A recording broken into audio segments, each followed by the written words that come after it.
Welcome back, everybody. We are fresh off our hiatus month of July and ready to dive back into some remarkable content. We are starting things off with a really fantastic episode today with our good friend and network overlord, James D'Amato. James is here to talk about utilizing system-agnostic tools to help develop our characters at the table. But before we get to the episode, here's what to expect in the call to action. After the show, you can join us back here for our thoughts about the episode, information about our Patreon, a change to our social media presence, other normal show ending stuff that you probably just really missed while we were gone for a month, including welcoming a new patron, though. We are really thrilled to be back, and we can't wait for you to see what we have lined up for the next month. It's good. So good. It's good stuff. It's so good. It's good stuff. It's good stuff. Until then, enjoy the show, everybody.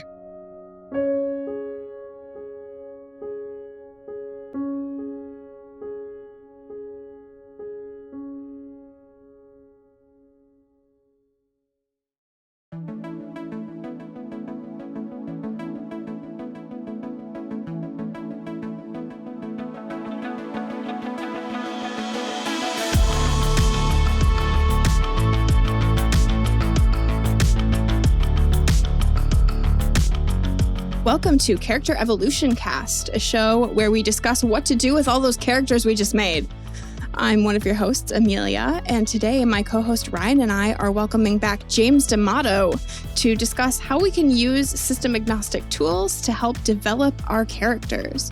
James has multiple advice and workshop books out there in the Ultimate RPG series of books, and his newest project is the Campfire Cards that inspired this episode topic. James is also head of our network, so we're going to be on our very best behavior. You were also our first Evolution Cast guest, too, so welcome back. Yes, James, yeah, that was our very first inaugural episode that you were on forever ago, 5 years ago. Well, hello, heroes, and I'm so happy to be back here. James, welcome back to Character Evolution Cast. We are so thrilled to have you here as well.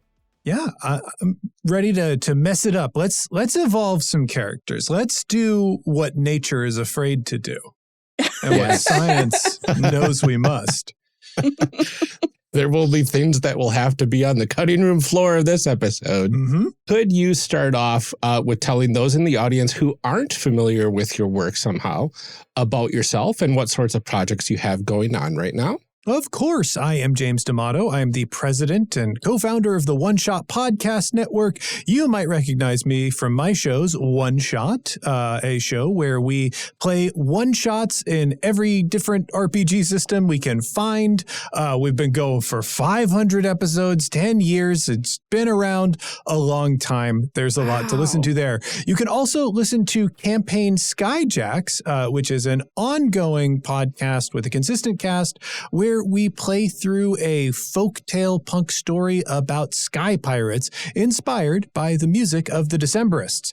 But of course, we're not here for my podcast work. Today, we are here for my writing work. I publish the Ultimate RPG Guide series with Adams Media, which is an imprint of Simon & Schuster.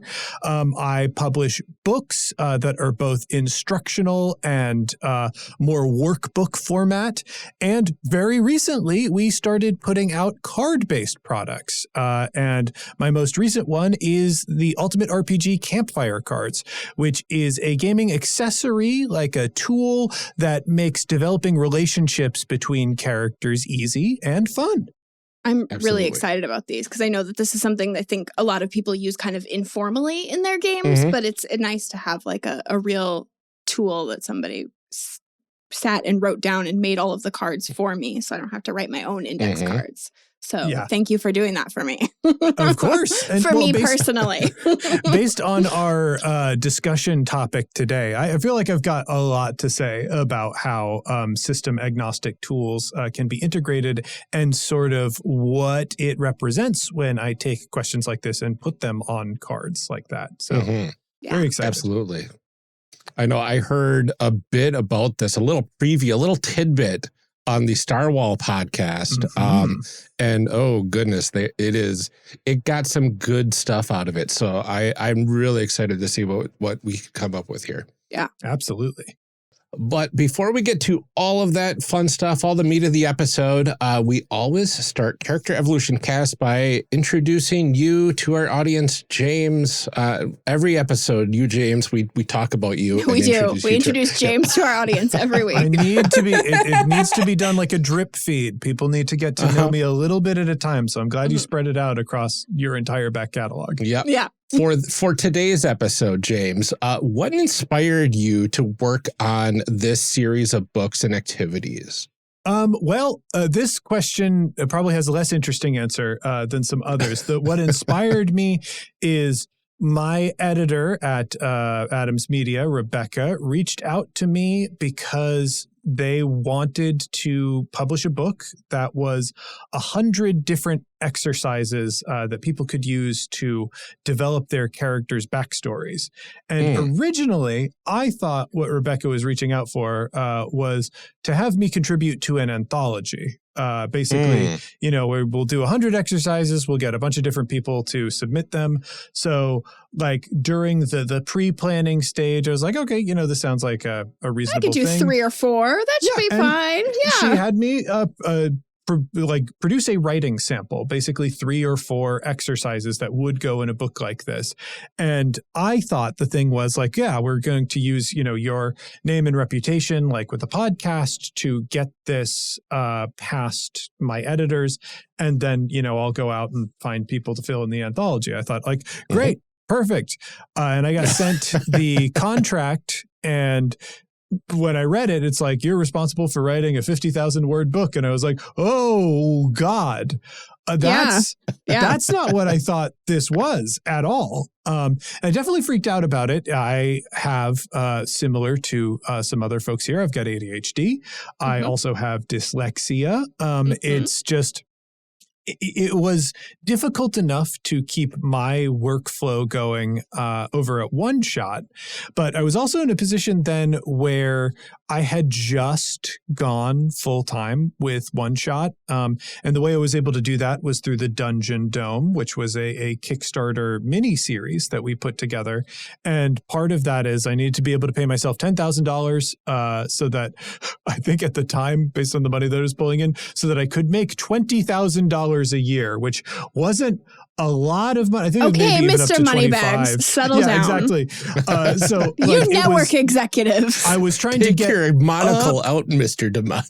I was trying to get up to poverty wages, and like that's the rule that I had with myself. Is like I needed to, have my regular draw of income with One Shot, but I need to supplement it with other things like the Dungeon Dome to keep it as a sustainable job. And I was like, well, this book could be a part of that. They were offering a $5,000 advance. I was like, that's not $10,000, but it's also not nothing. So after some encouragement from Mel, I eventually decided to bite the bullet. And I was like, the worst thing is like, we end up having to cancel the contract and I just give the advance back. As long as I don't touch the advance, I'm fine. And I ended up actually managing to write the book, and the book did okay. And it was good. I've been writing those books ever since, about one a year. And I have, it now accounts for the majority of my income. I obviously still work full time with One Shot, but now I'm an author. So I managed to turn the story of somebody else asked me to do it into a slightly more interesting story. Hopefully that works as an icebreaker. It's cool though, because I have ADHD. I am mildly dyslexic, but I have 2 kids that also have learning disabilities, and we deal with that kind of stuff. And so like seeing somebody be like, you know what, I'm going to try it. We're going to see what happens. And then like be successful at it is really cool. And I don't know, that has to feel so good for you too, because I guess I don't know what your ADHD experience was growing up, but mine was very much like, you're average, you'll be fine, but like you'll never be great. And so then like, when you get to do cool things like that and you're like, see, I told you so. I am amazing. Yeah. This is the sort of thing that I never would have expected for myself. Right. My parents, I learned that there was a time when they thought I might not, go to college with how my learning disabilities were. But, I remember your mom giving the speech at your wedding saying that she thought that your college fund was going to be for a manservant to follow you around and help you, which is like the funniest thing I've ever heard. And and what, that would have bought like 1 year of that service, maybe half a year. Right. But it was, real touch and go for me academically. I don't know that I ever felt like I wasn't going to go to college or anything, but, throughout my life, many times, if you asked me if I was going to write a book one day, I would have said, absolutely not. That's homework, whatever. And I do feel a little weird about how I started publishing, because I know a lot of people really do want to write books. They want to very badly, and they submit all sorts of samples. And the fact that I was approached rather than having to go at it on my own, I do feel a little guilty about that, because I know it's a big dream for a lot of people.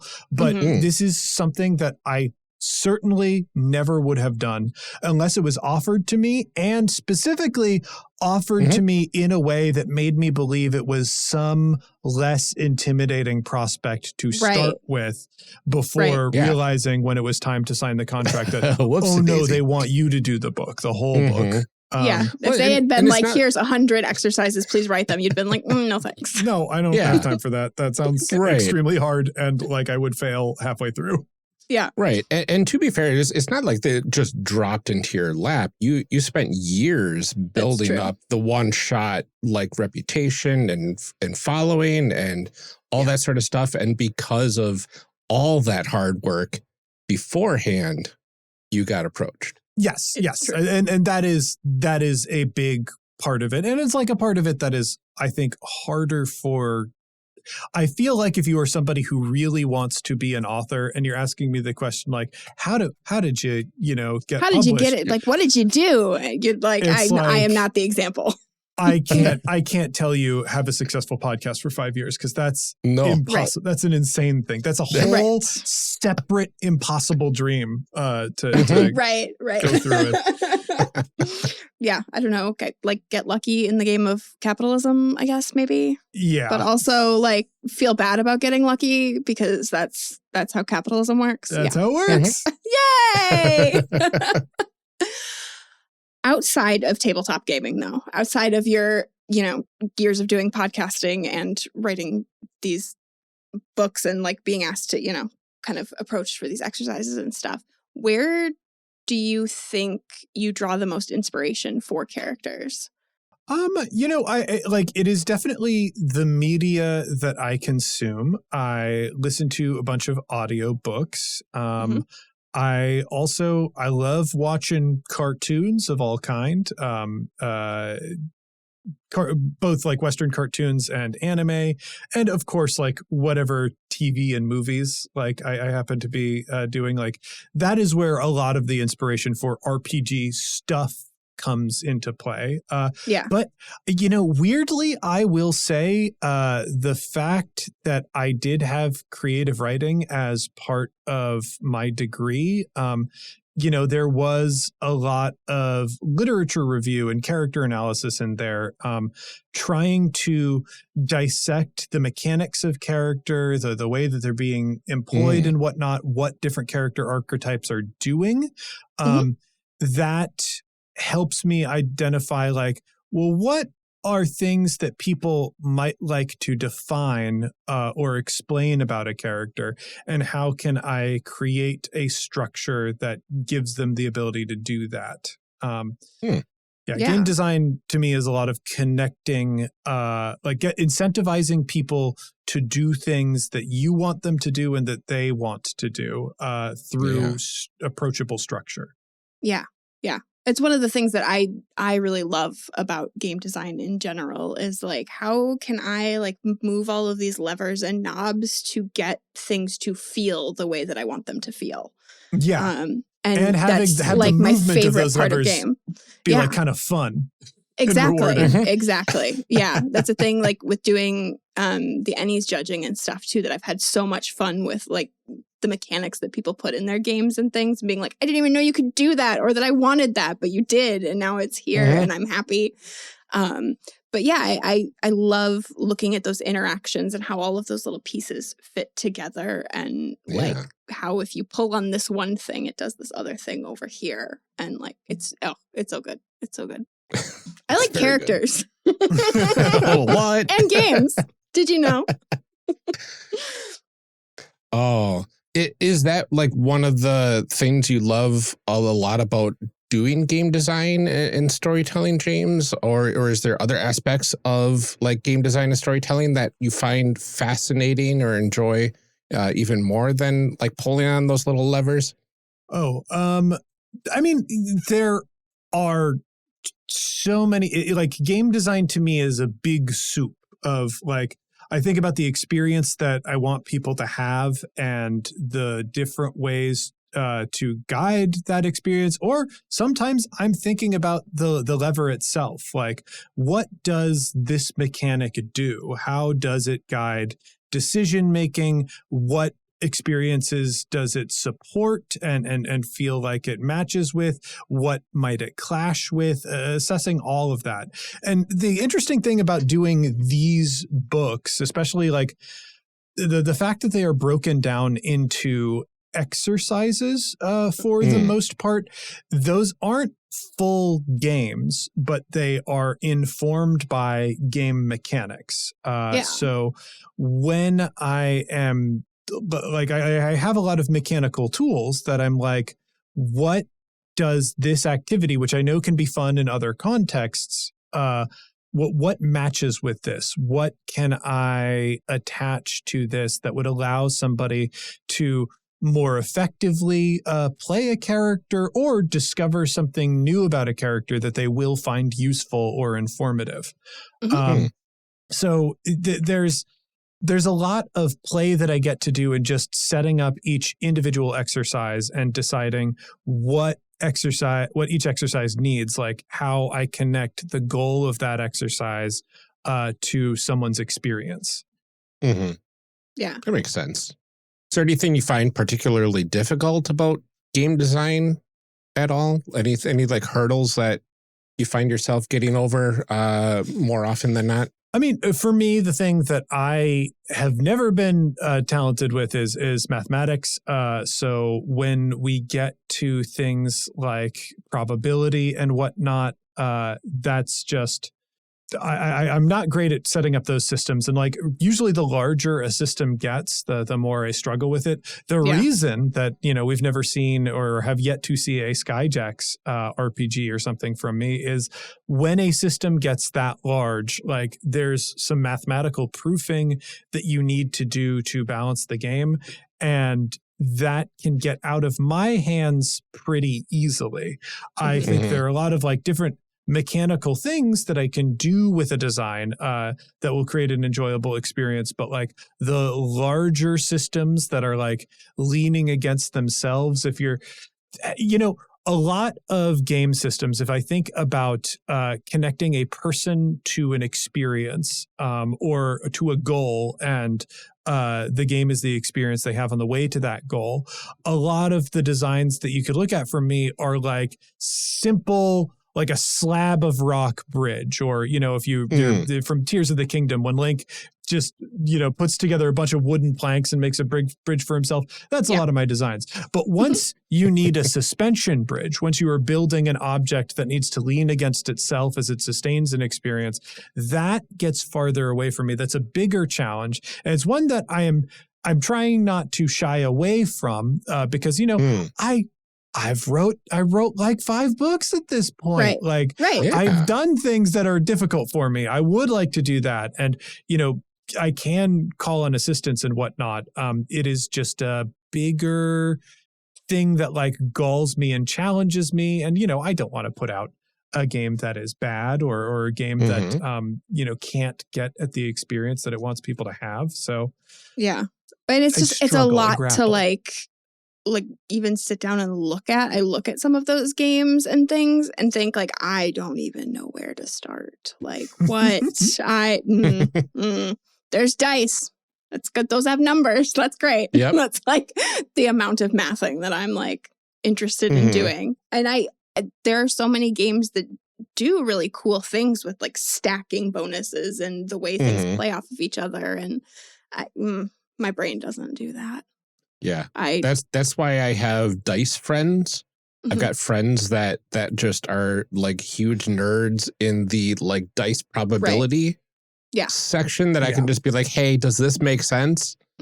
And they'll tell me like right away, oh yeah, this makes sense or it doesn't. And here's 5 charts that tell me why. Right. And that's like, okay, well, that's a lot more than I asked for, but right. But as long as you had fun. Thing about like RPGs generally, like play experience aside, they are still collaborative efforts for the most part. Like we do have plenty of indie auteur RPGs, quote unquote, but even those are, probably the result of the designer having conversations with people or playtesting with people and refining what they've created. Definitely. Collaboration is a beautiful thing. Absolutely. It is. And it's one that gaming does very well and is, I think, a thing that most of us like about games. And so it makes it easier for us to collaborate then too when we create those things because that's already what we want from the experience. Now that we know more about you and how it came to this, how you got here, let's do the fun stuff. So our goal in these episodes is to help people be better players. I always say that like you don't just show up and have a game happen at you. We try to gear these toward players, not just GMs, because there's lots and lots of GM advice, but I think players can do the work too, darn it. So why do you think character development is so important in RPGs? I think a big part of it is your buy-in as a player. You need to really feel excited about the things that you are doing at the table to be a good collaborator. If you're not having fun at your table, people are going to feel it. They're not going to have as much fun playing with you. So getting invested in your character, developing your character, helps put you in a mindset where you are bought into the game, where you are invested in the game, you are fully present with everything that is going on. And that is the gateway to collaboration. It is making you present in that way. The other thing that I'll pick up on in developing a character using that language, it is also being open to the idea that your character is a thing that moves, is a thing that can change. If you want to just preserve a perfect character story in glass and have it not move at all, it's going to be difficult to play most games. You'll probably be able to get away with one-shots or even a couple sessions, but the less your character is able to be affected, the less your character is able to interact, it kind of makes your character a one-way street. They can only exert things onto the world, but that's half of the experience. The other characters, the world should also be able to affect them, to touch them and move them, to give you a more dynamic story and frankly make the other people that you're playing with feel like their ideas in your eyes are important and useful. So that's what that would be my answer on what is important about character development. Yeah. I mean, I think it's a lot of what we come to the table for is that kind of collaborative experience. And your character is really like the one thing that you walk away from the table with. You're not making, something out of your popsicle sticks and you're, like you walk away and you have your character sheet because everything else is happening in your imagination. And so you want that character to kind of grow over time, I think, because otherwise what did you do all that work for? I will say, I don't think that's the experience that drives everyone to For the sure. table. For sure. I do think it is a useful experience for players to be open to. Mhm. But, you know, like when we think about like storytelling in comic books, particularly Western comic books, where they're kind of episodic insights into these characters' lives, like Batman as a character is probably not going to move that much. Like Right. DC is always like a couple years away at most to breaking him down to his most iconic core elements and rebuilding him again. Mhm. Mhm. You can totally play a fun game with a character like that. However, it does place a lot more work on the shoulders of your GM to Mhm. carry that story and make that story more interesting. Whereas, you know, if you were playing a character who is open to movement and change, you can sustain long-term stories a lot more easily with a character like that.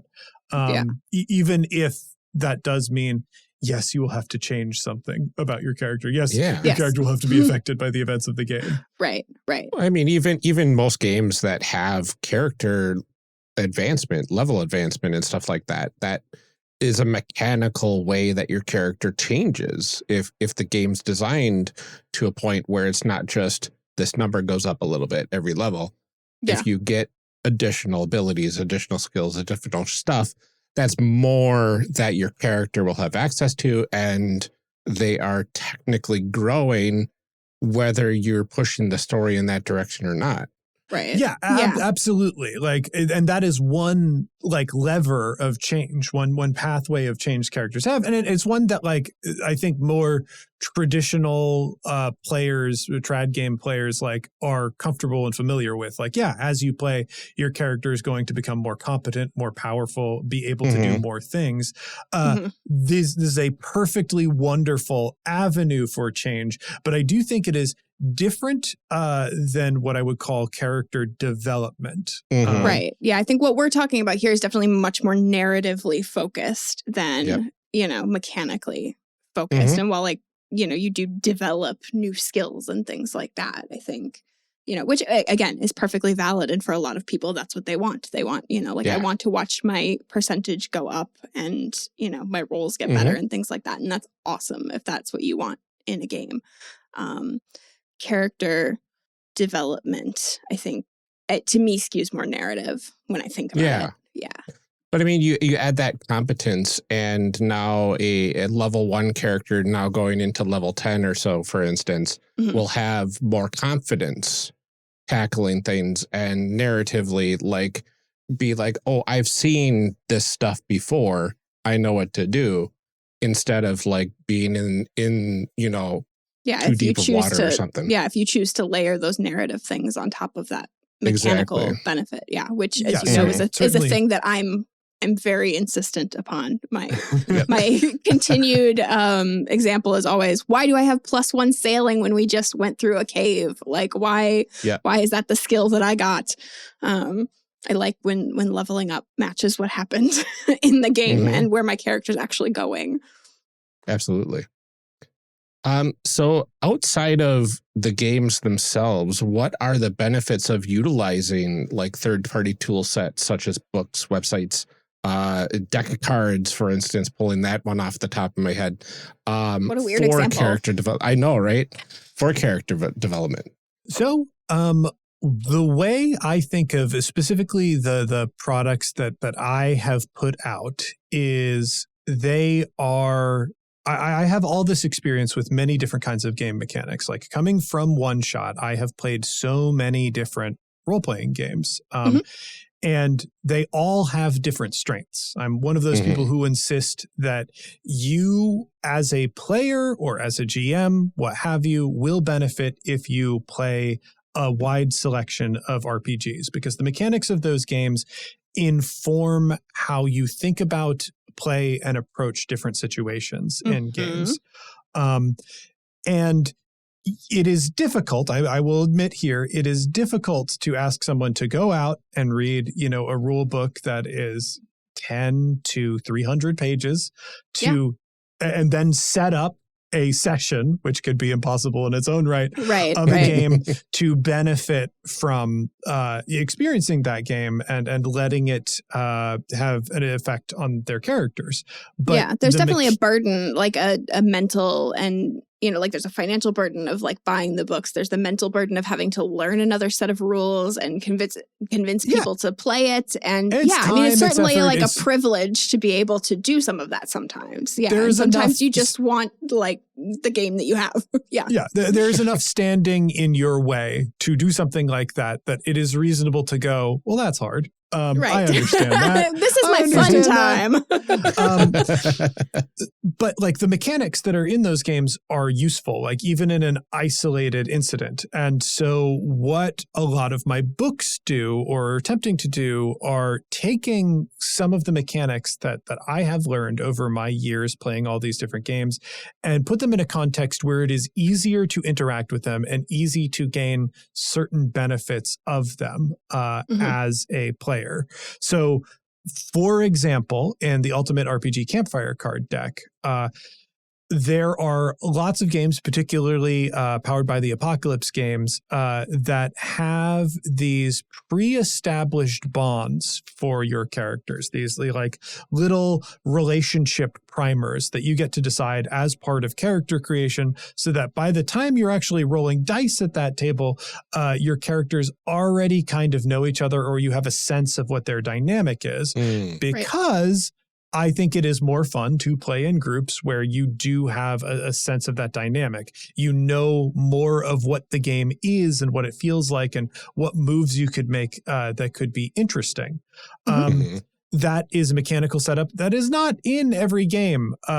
I think like D&D 5e, for example, kind of half-heartedly put it in. Yeah, there's with like a couple little questions in there somewhere. Yeah, it's like they did a little bit, but like, I don't know many people who actually play with that part of the mechanic. And like every time I look at it on the character sheet, I'm like, this is taking up a lot of space for not doing very much. Right. But with the Campfire Card deck, what I wanted to do is take that mechanic of establishing bonds and put it into a mini game format, something that you could pick up in a couple of minutes and integrate that into your game, maybe even into the actual story of your game. And, if you're still playing D&D 5e, like you'll still be using the mechanics that you are familiar with and whatnot, but you will be going forward with the benefits of somebody who might have created their character in a Powered by the Apocalypse RPG. You'll have an opportunity to forge those bonds and not just do it organically. A lot of people will look at my products and go, well, I can think of that on my own. And it's like, yeah, you could write a fantasy novel on your own, but you play the game because it's easier or more fun for you to do it that way. So that's what I could also doing there. Mulch up my own paper and make my own notebooks, but I don't. Yeah, exactly. This is like, I've already done some of the difficult part where I've identified things and put things together that will make this easy and fun for you to do, as opposed to something that you have to think up on your own or develop, rely on the game to develop organically for you, which can work. It can work, but it's actually nice that framework is there. Right. Well, plus it's exciting to dive into something that you don't know before you dive into it, right? Like, especially if you're pulling random stuff out or rolling on a random table to answer random questions, you could make up all these tables ahead of time, but you're probably making the answers to each of the questions as you're going subconsciously, at the very least, for your characters. And now the whole point of the exercise is kind of, I don't want to say ruined, but like not as exciting as going in with like no preconceived expectations of what's going to add to your character. Also, just stop lying to yourself. You know you want to buy the cool little RPG accessory. Like, you know that you want it. Like, stop pretending that you don't want it. They are very good. Yeah. So like what the strength that I see that these things bring to the table is that they expand the experience of your game beyond the mechanics of the core system and even beyond, what you might be able to do completely on your own or completely within your group. Right. You play a game for a reason. Exactly. Mm-hmm. Exactly. And I think, there's something to be said for other people's creativity and that kind of thing too. Like I said, when I read new games, a lot of times I'm like, I didn't even think about being able to do that. Like that didn't even cross my mind as a thing you could do in a game. Mm-hmm. And so sometimes it's fun to have those tools too, to just push you a little bit and say, okay, but what if this thing? And you're like, I never even thought about that as a possibility for my character. But yeah. What if? One of the game mechanics that I constantly think of in J Dragon's Sleepaway, the way gender is defined rather than, being male, female, or non-binary, what have you, gender is essentially like little poems. Like your gender could be a rusty nail or a grassy hillside or something like that. Yeah. And gender is one of those things on a character sheet. I'm like, this is barely telling me any information about this character. But looking at something like Sleepaway, that little poem tells you so much abstract information about that character. Having something like that, like a deeply poetic input, like you could simply crack open Sleepaway and apply one of those written genders to a character that you're playing in another game, and it will tell you a lot of information, just a lot. Right. So we've worked with you before, and we've taken advantage of some of your materials. I know we did a Gen Con panel and a Catacon panel with exercises from your book on your backstory guides. Do you see a different impact utilizing tools outside of a game session at something like a session 0 versus using those like when you are sitting down playing the game? So, I mean, yes, like these experiences are different. Part of what I wanted to recognize in my books is the stuff that you do that is not necessarily at the table with the other players is still a part of the game. It is a valid and enjoyable part of the game. I call it opportunities for personal play where, if you spend 6 hours creating a character, you are spending 6 hours playing the game, whether you are rolling dice or, tracking hit points or not. Yeah.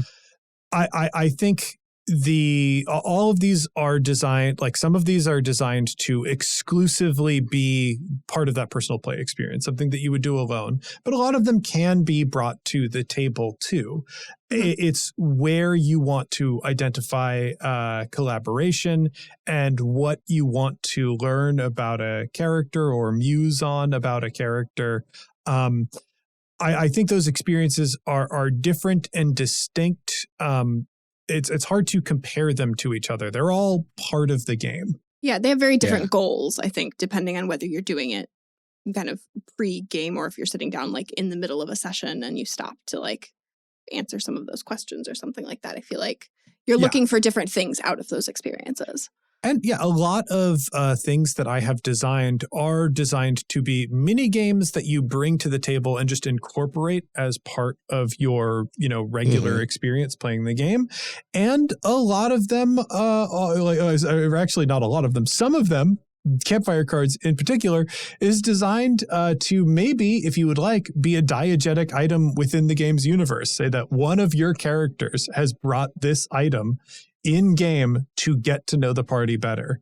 My example that I think of is always like the nerdy paladin character being like, I think we should all do a trust building exercise or something like that. And, I brought my deck of icebreakers, and it's somebody is playing the RA in this example is what's happening. I think that's so funny because like it looks at the social dynamics of an adventuring party in such a human way that somebody's like, I travel around with these people. They have saved my life countless times.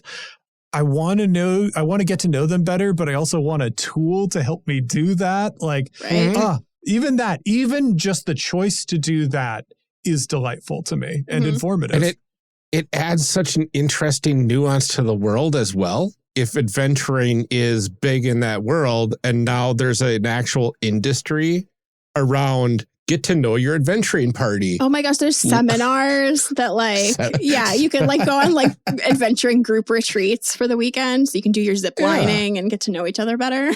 Yeah, there's a lot of world building knowledge that you can kind of extrapolate from turning this into an industry. I love it. Yeah, so it's a lot of these exercises, they're just about developing different experiences that work at the table and away from the table and even as part of the game. Mm-hmm. So we have heard through the grapevine that you have this deck of cards that helps you facilitate some of these questions for the characters to answer. Can you tell us a bit about the Campfire cards and what they're exactly designed to do? Of course. So the Campfire cards have a very basic mechanical function. They are cards with conversation starting questions. I literally pulled the design from decks of cards that you might buy for therapy as part of couples counseling or for a dinner party to start conversations. They just are cards with questions on them. Because I have played, frankly, a lot of really wonderful games that are fueled by compelling questions. For the Queen comes to mind. So these cards are designed to increase intimacy between the characters within role-playing parties, to help them form bonds, to define their relationships. And the way the cards do that is I've divided the questions into different categories that I think might help spark some kind of connection between characters. We have the very obvious category of your past. Your past is kind of about bringing backstory into the game. There are plenty of people who, love writing 3 pages worth of backstory and then find themselves dismayed when it never really manifests as part of the game because the GM is following the story and doesn't get to it, or they don't know when to bring things up or inject them into the game. Having your character answer questions about their past, honestly, just brings that to the fore. It is a stage for them to get some of that information out there, and it will allow not just your GM, but your fellow players to start playing with that. Right. The next is your present. Your present is based on the idea of what are your thoughts and beliefs right now? That is sort of acknowledging that those thoughts and beliefs can be in flux, that they can grow and change throughout your character's journey, but also that you can make connections between what you believe and what the rest of your party believes. And through that, you can form commonality and make bonds out of that. Then we have your dreams. Your dreams are, what are your goals and aspirations? Probably answering the question, why are you doing this? Or why do you do this in the way that you do this? I think a lot of that is assumed when people create characters. We all know, hey, these are the people that I'm going to hang out with because that's what the party is. Right. That's how game work. Taking some time to interrogate that and justify that can teach you things about your characters. It also opening up about your aspirations and listening to your fellow PC's aspirations. You can then become invested in each other's stories. You can find connections of we have similar goals. We want to take down the same person, or we're going after the same institution or whatnot. That will help you create this common ground that can be a bridge to a character dynamic. Then we have your companions, which is directly being okay, let's ask questions about what you think about other people in the group, what they think about you. Try to stoke more of that curiosity, or put out, this is what the relationship dynamic feels like to this character at this time. We can do that with that what we will. It is the sort of thing that, I kind of want every party to really get in the mindset of thinking about the other characters in the group, because that sets up from the player side, like a foundation that you can build on. It makes it easier to support each other's ideas if you've put them out there and know them. Right. Then I have one that I imagine in some groups will be controversial, and that is your world. That is questions about what your character thinks of the world they live in, experiences that they have had in that world. They are specifically there to put world building elements in the hands of the player. And a lot of people see that as solely the GM's position. But, I want to put people in the mindset of thinking about the fact that these characters have lived in this world. They have had experiences that we can't see. And thinking about them in that kind of reality, like there's a lot that your world can contain that might not necessarily touch like the big untouchable metatextual things that the GM is working with. Establishing what your character's favorite meal is says something about them as a person, says something about the experiences that they've had, and even does say something about the world, but it's not disastrous. And if you open yourself to that kind of collaboration, there's all sorts of cool stuff you can discover together. And finally, we have hypotheticals. These are, the closest to the like would you rathers of the world. And it's because I find those to be fun and illuminating things, and also puts the characters in a really humanizing position of thinking through like a fake premise. Most of our characters are fully engaged with the reality of their world, because to us it's fantasy. But treating them in that way allows them to become more vulnerable, and also allows them to have the type of fun that you have, which I think helps foster a bridge between you and your character, as well as your character and their fellow companions, because, you play some of those would you rather games with your friends and whatnot. You get to know them a lot better, and it's a fun experience. Yeah. So how does it work? So if we wanted to sit down and take your deck and play with like some of our characters, how would we do that? We just like shuffle it up? Do we just? So yeah, you would. The way the game works is you would decide what categories you want to play around with. That way, like part of the reason that I made your world its own category is that you can take these cards, very easy to see what color the border is, and remove them from the deck and just shuffle together everything else, or really whatever you want. So you decide, are there specific categories that I'm interested in or disinterested in, and put those together, shuffle them, and make their own deck. Then the base game, everybody is dealt 2 cards. You select one of those cards to answer for yourself, and you select one of those cards to ask another character, to have your character ask another character. That is, again, trying to foster that curiosity that like, okay, who do I want to see answer this question? Yeah. And then everybody asks one question and answers one question. And after that, it's a clean round, and you can decide if you want to keep going or if that was good enough. I like That's very cool. I like asking other people the questions too. It does sound like especially when you're in character like that sounds so fascinating, especially like, what do you think of the other people? In your party questions, right? Yeah, sounds like ripe for some really interesting in-character conversations at that point. Remember when you didn't like drama between characters, Ryan? Remember that? I know. I'm craving it now. I'm craving it. What have you done to me, Amelia? You've corrupted me.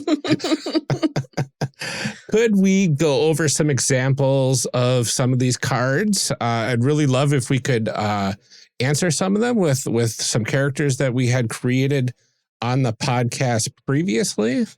Absolutely. Is there a particular category you'd want to investigate? Ooh. Oh, goodness. That's a good question. So to remind you, you've got your past, your present, your dreams, your companions, your world, and hypotheticals. I want to do Gosh, hypotheticals. I really want to do hypotheticals as well. Yeah. I really do as well. Yeah. All right. But some of the other categories would be fun to explore as well. So to preface this, we talked a little bit before the recording. Amelia, are you still on board with utilizing those characters? Yeah. So I pulled out my character sheet for Amanda. Yep. Amanda is an excitable necromancer that is cheerful and unparalleled.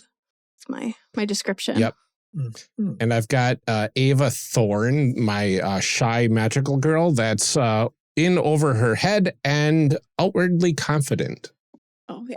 This is good. All righty. Yeah. In which case, we identified that we definitely want hypotheticals.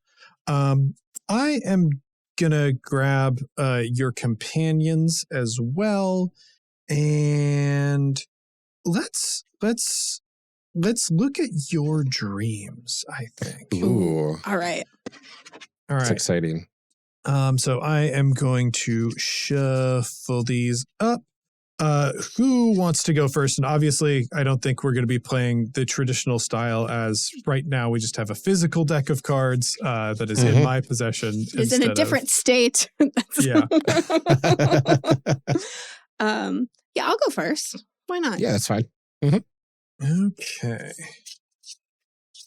And now I just have to mix around these different card categories until I cannot remember. I had a best friend named Kyle.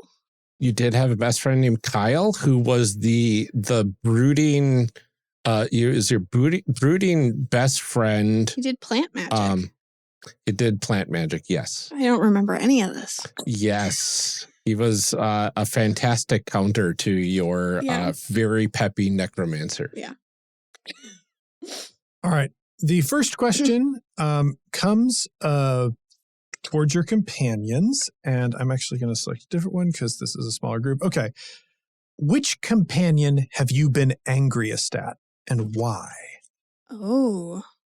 Ryan, did we determine in this that, like, I mean, I guess for the sake of this exercise, we should say that this is all happening in the same world. Yes. Yeah. So did we ever determine how we know each other or anything like that? I don't think we did. I imagine that we like happenstanced into one another's like circles and went to high school together or something. Teamed. I don't think we knew each other beforehand. We're just two like apex magical humans. Okay. That are all right. eventually somehow it's up to us to team up. Yeah. That's all. But I imagine that we became a duo and just started going on adventures. All right.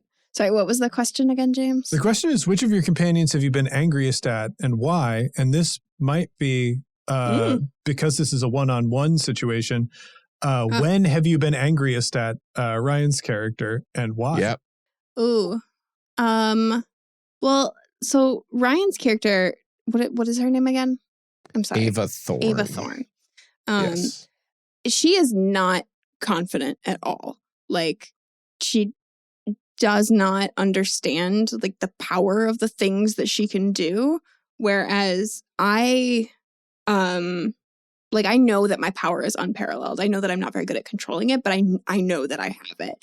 And so I think I get really, really angry with you because there's a point where I knew that we could do something and we needed to do it. And I did not have time to talk you into believing in yourself. Like I was just, despite being like cheerful and excitable and everything, I was like, I do not have time to give you this pep talk today. We need to just do it. And like, I cannot be that inner confident voice for you. You need to figure it out.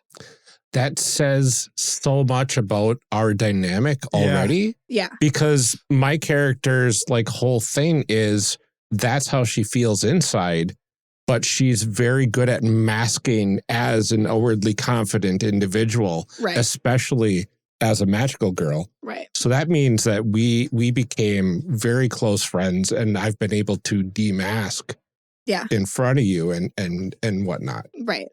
Yeah. Yeah, and I think Cool. that this was probably a time where like you really, it wasn't even just like you need to like believe in yourself so that you can suck it up and do it. It was one of those like the power of friendship, like your ability to actually believe in yourself was the thing that needed to happen, Yeah. like magically speaking. And so it was like, get it together. Like, I don't have time for this. Uh-huh. Like, I know that I'm peppy and happy and cheerful all the time, but like, It's a spell component. It can only come from you. I can't give this to you, and we need this. Right. Yeah. Like, I have used up all of my pom-poms. You figure it out. Oh, it's so good. All right. We'll turn to Ryan. Yeah. This one is your dreams question. And it says, Ooh. If you had to open a business, what would you want it to be? Why would you choose that? And what strengths do you have that you think would ensure its success? That's really interesting. I love that question. Yeah. Because let's see. I know probably like a bookstore would be Ava's dream business. Like a nice, quiet place where she only really has to interact with other people that are looking for specific books, stories, because she loves stories. She loves like the adventure. She loves the thought of like selling and preserving knowledge within this world and stories within this world that like isn't her having the responsibility of the world on her shoulders as a magical girl. Right. And like what strengths do you think that you have that would ensure the success of such a venture? I think like her drive to like when she's a magical girl, like she's in her element, but like taking that drive and pushing it into her like mundane persona would probably fuel that passion for the books and the stories and whatnot. And like the knowledge that if she ever gets to do that, that weight of the world would most likely be off her shoulders. Cool. I like that. Now we're going to move on to a hypothetical. And this one I'll ask to both of you. And the question is, would you rather win an important battle, make a great discovery, create an artistic masterpiece, innovate a piece of technology, or ease a type of suffering? And why did you choose what you chose? Can you read me the list again? I'm sorry. Yes. It's win an important battle, make a great discovery, create an artistic masterpiece, innovate a piece of technology, or ease a type of suffering. I think Ava's got two answers depending on her mood when the question is asked. Yeah. If you caught her like at a time of her normal, like I'm quote unquote Ava, the outwardly confident magical girl that, you know, society knows and loves, she would say, of course it's winning an important battle because that's what I'm here for. That's what I do. I can do that all day. And that's really important that we make these wins and we drive back evil and whatnot. But if you caught her in a more like vulnerable state, a more intimate state, she would say the artistic creation because that's something for her. She's so busy like giving herself to the world that she never does much for herself. And by creating something herself, not only is that introducing something to the world from her, it's doing something for herself as well. Yes. Self-care is productive. I think it's pretty interesting that like there's nothing specific identified with that. It's just, generally something. Yeah. Because I don't think she knows. Like she's got interests. Obviously, books are one of them, but like she doesn't. I don't think she has time to think about like what would I want to throw my creative energy into. And she's kind of like adrift at this point. Cool. So I think for Amanda, like, she wants to be able to do something that helps people, because one of her big fears is that, like, she has this power that she can't control. It's necromancy. It's like not necessarily something super people are super excited for her to have, like this unparalleled necromantic power. So she's like trying to find a way to use it responsibly too. And then also her family is extremely important to her. That's why she has skeleton parents wandering around. That's her why house you have for family skeleton dinners. parents. Right. Well, because family dinners were really important to her. So she's keeping her parental skeletons alive so that they can do that. And so she wants to like find a way to mix those things and make her power something that people see as really scary and terrifying and evil, and do something good and helpful and healing with that. Is that one of the reasons that she teamed up with Ava? Maybe. Doing like literally part of what you see in Ava is a way for being near this person. People will see me in a different light. Yeah. Love that. Yeah. All right. So I've got a challenge for you folks. Okay. I've drawn more questions, and I would like you to try and answer these questions in character rather than speaking about your character. Okay. See what it would be like to have your character answer the question. Oh boy. The first one, this is going to go to Ryan. Oh boy. Ava, if you died tomorrow and became a ghost, who would you haunt? Oh. I mean, naturally, I would have to choose Amanda, because then I have the best chance of coming back and fulfilling my destiny. Okay. Wow, that's really selfish. It's not even because you like want to hang out with Amanda. Just, it's fine. Just because I'm useful to you. I see how it is. Everybody just wants me to raise them from the dead. It's fine. Nobody wants to be friends. There's more feelings wrapped up in that choice. Right. But you're not going to say them. Well. Ava, how would you go about haunting Amanda?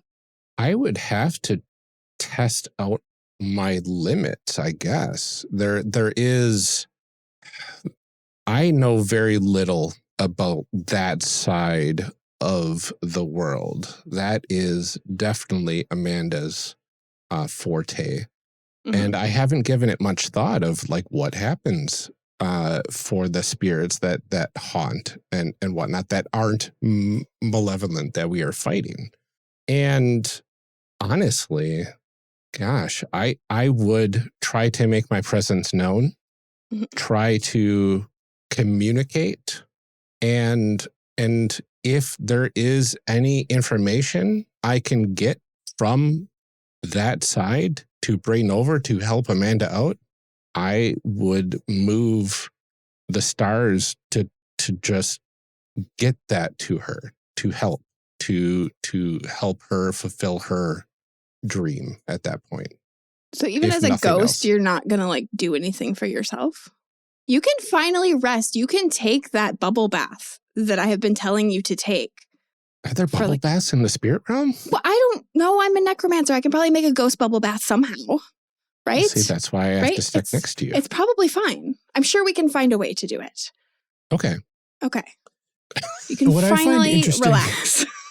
What this has told me about Amanda's personality is that she has both accused Ava of being too selfish and too selfless in the same answer, the same question. Okay, but have you talked to Ava? Because that is exactly what's happening. I don't know what you're talking about. We're going to turn our attention over to Amanda and ask, what would it mean to share your life with someone? And is there any way that is there anyone that you feel that way about? I don't have tons of friends because my family is really weird. And you can't really like have people over and everything when your parents are dead, because then like other people's parents try and call your parents, and then your parents don't answer the phone to like tell other people that they're home and like they're going to be watching, because, you know, when you have sleepovers and stuff, they like want to make sure that nothing's going on. So I don't really ever get to have friends over except Kyle, but Kyle's kind of boring. And, you know, I would really love to be able to have somebody that kind of understands what's going on and doesn't think I'm super weird all the time. But, you know, it's probably fine. It is what it is. You know, I mean, I can be friends with people for the rest of forever, which, you know, if you're in love with people, they die. So, that's kind of a bummer. Is there, well, I mean, friends can die as well. It's true. Right. It's true. But you can bring them back. But you wouldn't be able to bring back somebody that you were in love with? I don't know. I feel like it would be awkward and uncomfortable. I feel like there's some awkwardness there, because, like, you know, I don't know, what if they didn't want that? And, you know, that's like a thing that you need to talk about before you enter a long-term relationship, is like, are you comfortable with me resurrecting you from the dead? And a lot of people aren't really cool with that.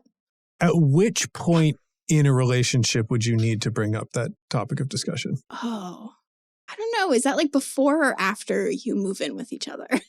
That like like maybe like when you're going to like adopt a dog together? I don't know. Only you can answer that question. Is it before or after you move in with each other?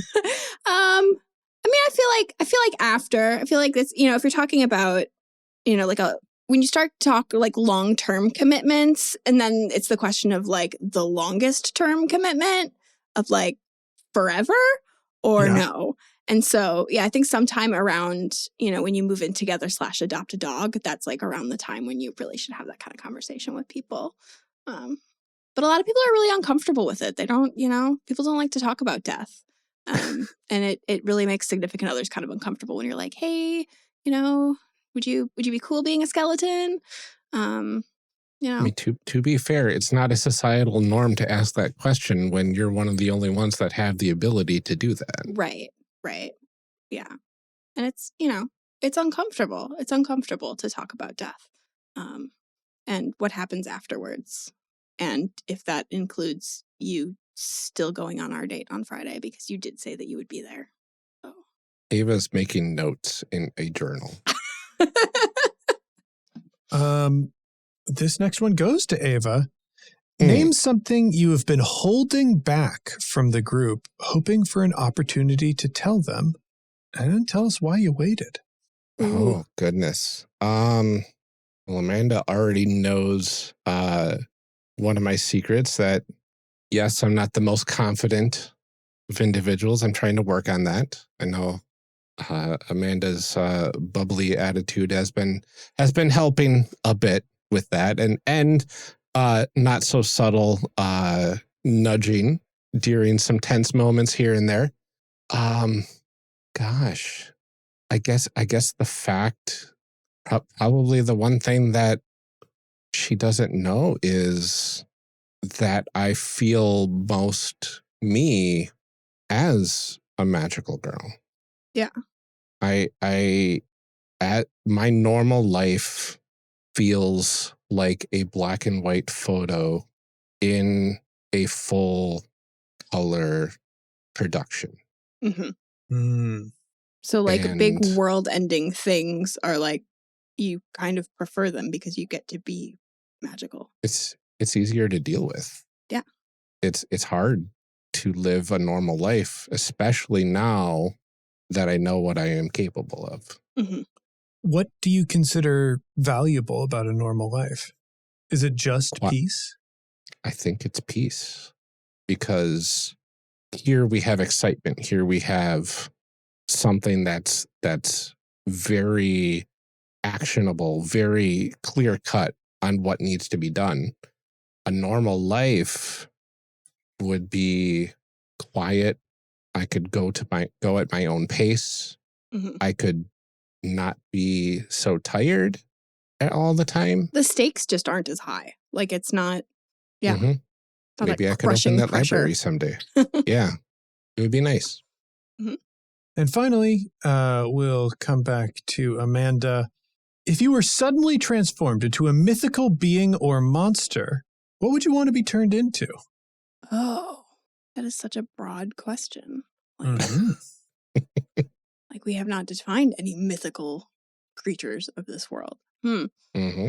I think I would want to be turned into something that's just kind of cute but weird. Like, just like a little magical slug or something that what does it do? I think it's a little magical slug that makes everything around it smell like rain. That's what I want. Fascinating. Because the follow-up question here is, what would be the first thing you did with that power? Oh, I would make it smell like rain inside, because rain is really cool outside, but you never get that smell inside. And so I would make it smell like rain inside too. As like a prank, or as like a... No, because it's nice and it's fun and everybody loves the way rain smells. Uh-huh. And everybody like, thank you, little slug. And I'd be like, you're welcome. I think it's interesting that you want to be both cute and weird. Well, see, in this world, the little mythical slugs are what we think when we know a storm is approaching, because we can smell that rain prior to the storm hitting. So we thank it for the advanced warning. It's like really useful, you know? Mm-hmm. But like, you know, a thing that you don't really need. It's not, you know, like we could get by fine without it, but you're glad you have it. Sure. Well, all right. Those are our questions. That's a smattering of the questions available to you in the Ultimate RPG Campfire Card deck. I feel like it's amazing. I feel like I've learned a lot about these characters. Yeah. Me too. How old are these two? Like, Magical Girl has me thinking like teenager, but I'm just curious. College age magical girl. Okay. Yeah. No, I think Amanda's like late high school. Yeah. Yeah. And Ava works in retail for a very undesirable boss. Oh, was that a fact that we established earlier? Yes, it is. That's right. But it's because these were for our RPGs and therapy. So we were working out some stuff. Like the fact that Amanda's catchphrase is, it's probably fine. And one of my skills is small talk. Uh-huh. Very good. Oh. Yeah. I feel like we learned a lot here. We definitely did. You look more confused. You're like, I just have so many questions now. That's great. And all of those could potentially be answered through play. It's true. But we don't get to, because we don't do that on this show. That is your tragic lot in life, but at least we got to spend a little bit more time with these characters here. So it feels like these work best kind of in a collaborative, improvisational form. When do you, but you also talked a little bit about using them for things like personal play. So do you feel like there are questions in there that are kind of better to be answered for yourself? Or do you think that there are times in games where these are like best served? This particular tool, I think, is better in a collaborative environment. It doesn't need to be the full width and breadth of your table. Like if there are just a couple people who show up to session early, or, you know, it's the only way you can play the game that week is just have a couple characters interact via these questions.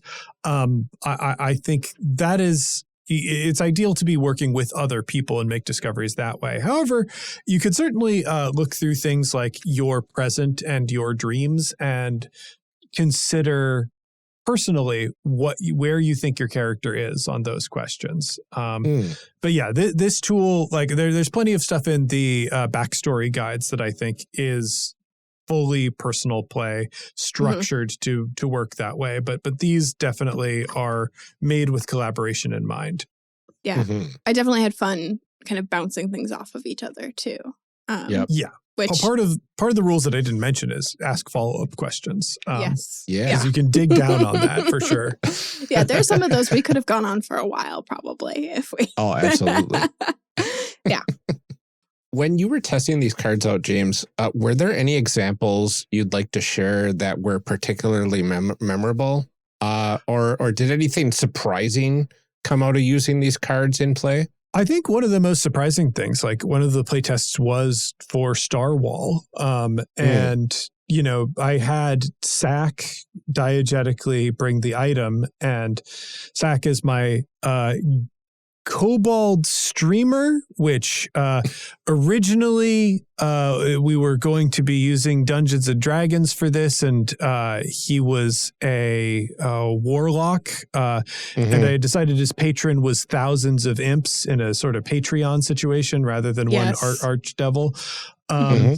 And so that turned into the class in the game that we're playing now, Streamer, which is essentially you do bad stuff to impress imps and devils, and they reward you with demonic powers. He's kind of a gadfly. He's like really annoying. He's a like gamer the worst, boy, but also yeah.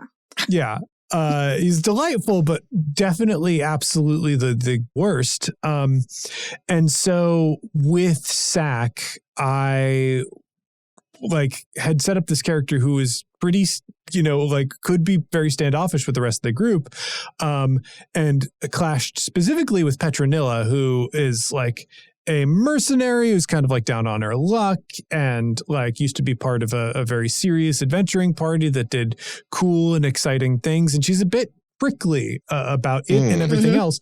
But some of those questions, like Sack found common ground with her character, with Petronilla, and I think has come to think of their relationship differently since then. And that has definitely affected future episodes, that revelation and that back and forth that they had, opened Sack up to like get to know this character more and be more than the conflicts that he has with that character. I feel like depending on the cards too, some of those could be really great, like questions from the chat. Like, yeah. That would be a lot of fun. The streamer chat? Yeah. Yeah. Yes. Yeah, absolutely. What's up, gamers? Exactly. Exactly. Ew. Ugh. Yeah. No. Go to a lot of Twitch at my house. You get used to it after a while. Yeah. No, I've just watched too many Twitch streams with my gamer children. It's a bit, yeah. Okay. Too real. It's too real. Are there challenges or pitfalls that you think someone might need to look out for when they start incorporating the Campfire Cards, other third-party tools into their game sessions?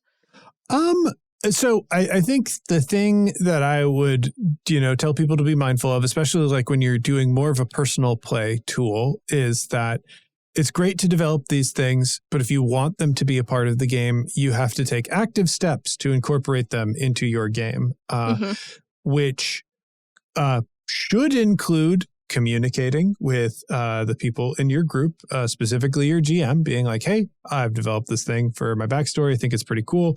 I would like it to have an effect on things, because they cannot read your mind. They can't just spontaneously incorporate things, and waiting around, even if you have sent someone your backstory document, waiting around for them to act on it is probably not going to be as effective as like, hey, identifying the specific thing that you want to bring into the game, and waiting to see how they might do that. And then at that point, it's also could be bringing it up in character, finding ways to hint at these ideas.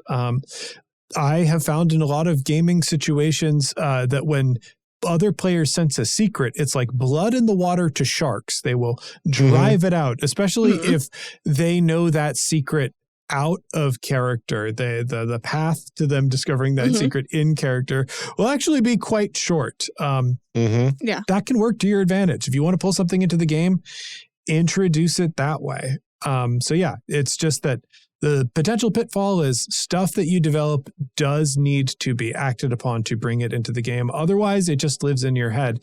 And that can be wonderful too, but you have to you have to be prepared to accept the fate that you have, Yeah.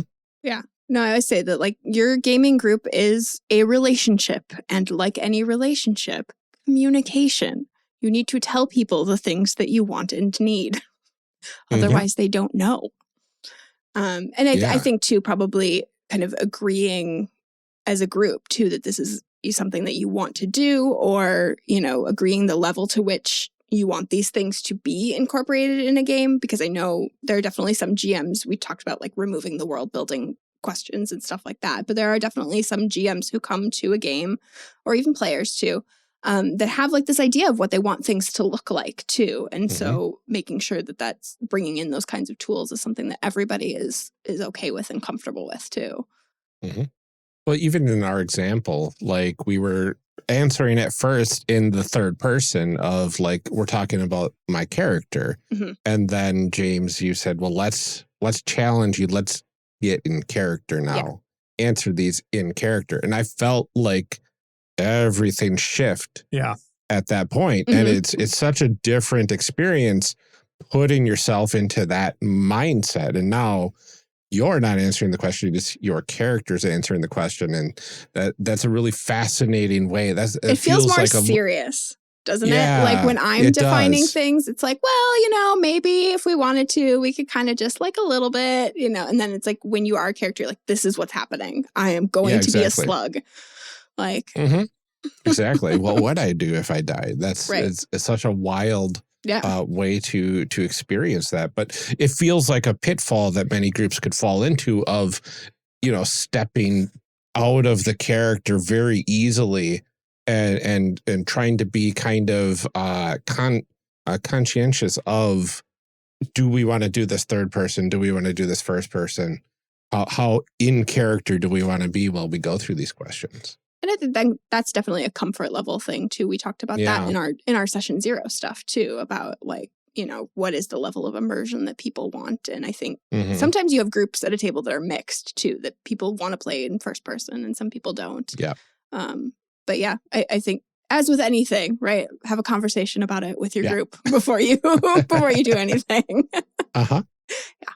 Well, James, any final thoughts on using your Campfire cards or third-party tools in general in your game sessions before we end today's episode? I will say your game sessions can be what you make of them. People talk about house ruling things all the time in their games. Bringing in mechanics from another game or system into your game is just part of that house ruling process. So your game can be so much more expansive than simply the experience that is provided to you by the core system that you are using. And that, like, being empowered to think about things differently and incorporate different things that way will, I think, be very rewarding to a lot of players. I mean, this is more of a GM thing, but definitely, like, consider bringing them in. And like on the player side is you can have fun on your own. You can have fun on your own, especially like if it is hard to make it to session after session, or you have all of these characters that you feel are burning a hole in your pocket that you never get an opportunity to play. Using some of these personal play like systems, whether they're one of mine or somebody else's, like, that can provide you a fun and rewarding experience that might challenge what you think of as playing. Definitely. I think there's a lot to be gained there. Oh, God. Yeah, it almost puts you in a like single player RPG mindset at that point, which is very cool. Yeah. Well, and I think we've all had games where, things have kind of fizzled out and you're like, I still want to know more about that character, have more of that, more to tell there too. And so I think it's fun for those kinds of things too, where it's like, what would have happened if I'd gotten to see this through, if people hadn't gotten busy and been adults and had children and stuff. Life. These people. Well, James, thank you so much for joining us. This was a lot of fun. I'm really excited with what we got to do here. Thank you so much for having me. Yeah. If you want to find the Ultimate RPG Campfire card deck, you can find that wherever books are sold. In most cases, if you have a friendly local game store or an indie brick and mortar bookshop, it's usually good to call ahead because sometimes they have to special order these things. But most of my stuff is distributed in the big box stores and certainly all of the online retailers. do you want to remind people where they can find your other stuff, where you are online these days, maybe somewhere? Oh, God. Where are any of us? I feel so dumb asking this question now. I'm like, are you on DU Internet? I don't know, man. Technically I am still on Twitter at OneShotRPG. I'm also on Blue Sky. That is of the Twitter clone apps. That's the one that I'm using most frequently now, and that's OneShotRPG at bluesky.social. If you want to find my podcasts, you can search for them at oneshotpodcast.com or in whatever podcast app you like. That is One Shot, Campaign Skyjacks. There's a sample 5 episodes of Star Wall that is up out there on its own podcast feed that people can listen to. And if you want to find my books, the Simon & Schuster website has all of them. The Ultimate RPG Guide series. Just Google that, and that'll bring you right to that page. I know my friendly local game store has all of them in there, and Jeff and John's books in there too. When I walk in, I'm like, I always get so excited. I'm like, my friends wrote these, and my kids are like, "Hey, Mom, great, stop showing off." You think you're so cool, but they are around. I've seen them. I know. Again, thank you so much for joining us for the special Character Evolution Cast episode, and thanks to everybody for tuning in. Don't forget to check out James's Campfire Cards, available right now as of the release of this episode. Woo. And there will be a link to that in the show notes. We'll see you next time, everybody.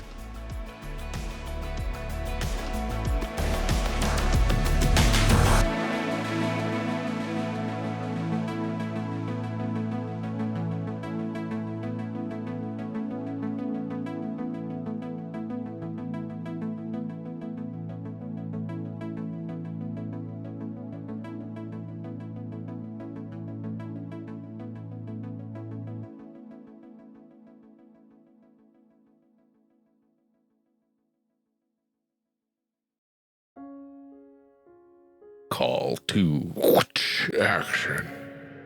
Yeah, like that. So we finally got to have James back for a Character Evolution Cast, I know. which he was the first guest. The very first. On the show. Over 5 years ago. Yeah. When I was like, what if I just email James D'Amato? Like, whatever, that's fine, no big deal. And then, our lives changed. I think we felt a little less nervous this go around. Yeah. Well, now this is like our third time recording with him. And then we've done a couple panels with him too. And then I went to his wedding, and I think we both stayed over at his house and stuff like that. So I'm not having celebrity meltdown. Oh my God, James D'Amato. It's James, our good buddy.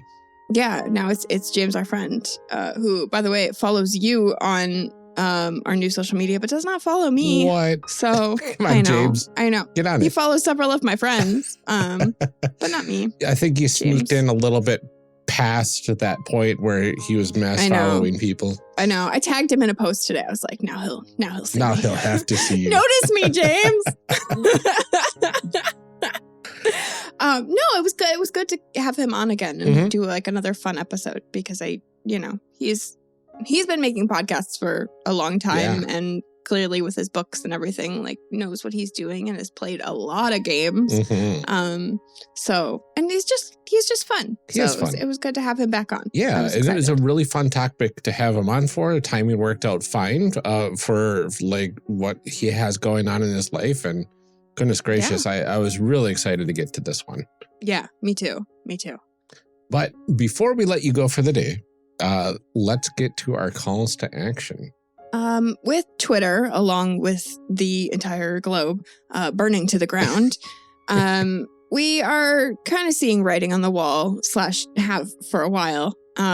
So we're moving, Ryan wrote here, our primary social media feed over to Blue Sky for now. right now we'll still be keeping things on Twitter as well, still be posting on Instagram. Blue Sky doesn't have the same like integrations with things, and because it's invite only, a lot of people aren't there yet. But if you are there, we will have posts there as well. It's nice right now because it's chill. But yeah, so we've moved some stuff over to Blue Sky. I don't know if it'll be our primary one. I find it kind of nice to use right now. But it doesn't have all the integrations, and I know a lot of people aren't there yet. So for now, we'll still be on Twitter too. But I am at gingerreckoning.blueskybsky.social. And Ryan is at lordneptune.bsky.social. And our show is at creationcast.bsky.social. You know, for all of those various places, I know I'm Ginger Reckoning everywhere. You're some combination of Lord Neptune or Lord Neptune RB or something like that most places. I snuck in and grabbed my handle everywhere I could. I know. So you got to do that. I do. Yeah. I don't use all of them, but I'm around. You can look for me. Yeah. But yeah, so if you are over there, we would love for you to follow us, and we'll be posting stuff there too. Absolutely. And if you enjoy what we do here on the show, you can really help us out a great deal and get yourself some really neat stuff by heading on over to our Patreon at patreon.com/charactercreationcast. All patrons get access to special all patron Discord channels on our Discord, bonus chit chat episodes every week, as well as shout outs on the show. At higher tiers, you get bonus episodes like our Undying Bond series, where we are creating a Necromancer and Magical Girl RPG using the Lumen system, as well as a few other nice goodies like dice and whatnot. Yeah. You could also join our Sticker Club and Patron Zoom Hangout group at our $10 level or higher. If you join at that level sooner rather than later, you might get some of our earlier stickers too. It says might, but like we have plenty. We have plenty. So for now, we've got lots. July, we did one that was Ghost Shanks to Go, our fake TV show from our Inspectors episode. Yep. And then June was a logo for Noise Design, the band from our Cyberpunk Red series. May was a Conspiracy Spherist sticker from back in our Chimera series, when the conspiracy was that the Earth was round, because it was not. So you will be guaranteed new designs every month. The past designs are limited in how many I have here on my desk. So, yeah, if you sign up at the $10 plus level right now, you can get 3 stickers straight up. Exactly. And another one coming soon. So, yeah. We also love to thank everybody who is giving support to the show. We have the physical rewards out in the mail from the Patreon drive. We can't wait to get those into folks' hands. You are all amazing, and we'd love to see new folks signing up to join our growing community of supporters.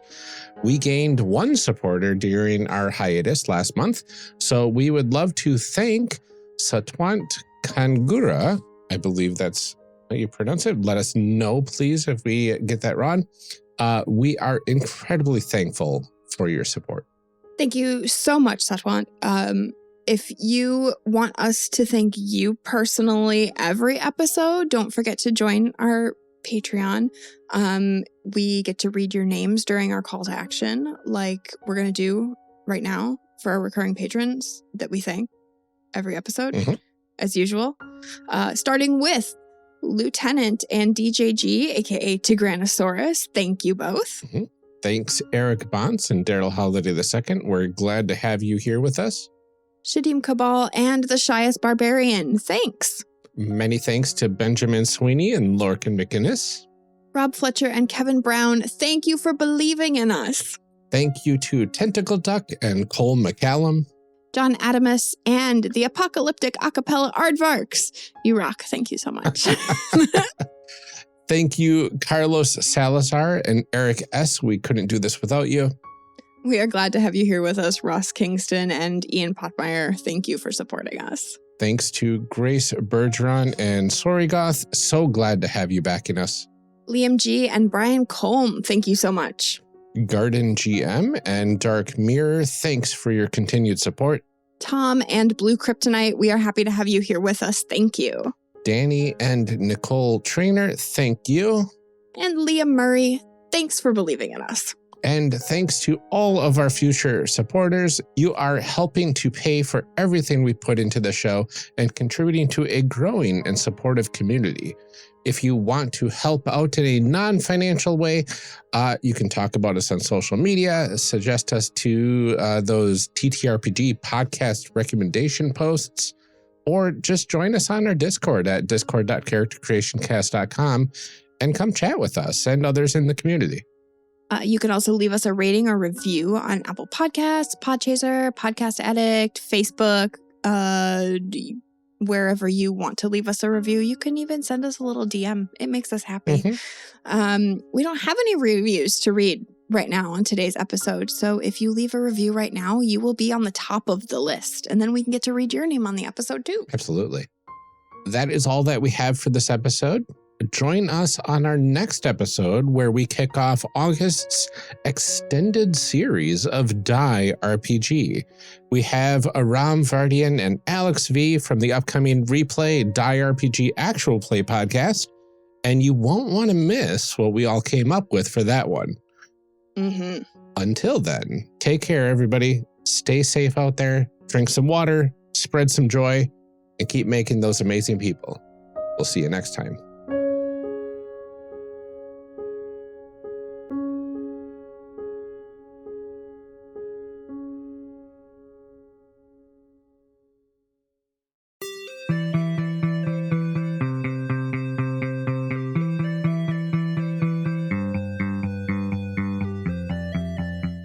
Character Creation Cast is a production of the One Shot Podcast Network and can be found online at www.charactercreationcast.com. Head to the website to get more information on our hosts, this show, and even our press kit. Character Creation Cast can be found on Twitter at CreationCast or on our Discord server at discord.charactercreationcast.com. I'm one of your hosts, Amelia Antrim, and I can be found on Twitter at Ginger Reckoning, or on my other podcast, Garbage of the Five Rings. Our other host, Ryan Bolter, can be found on Twitter at Lord Neptune or online at lordneptune.com. Music for this episode is used with a Creative Commons license or with permission from the podcast it originated from. Further information can be found within the show notes. Our main theme music is Hero Remix by Steve Combs and is used with a Creative Commons license. This podcast is owned by us under Creative Commons. This episode was edited by the absolutely fantastic Ryan Bolter. Further information for the game system used in today's guests can also be found in the show notes. If you'd like to support our show, find us on Patreon. Get access to bonus episodes, extra outtakes, and much, much more at patreon.com/charactercreationcast. Thanks for joining us. And remember, we find the best part of any role-playing game is character creation. So go out there and create some amazing people. We'll see you next time.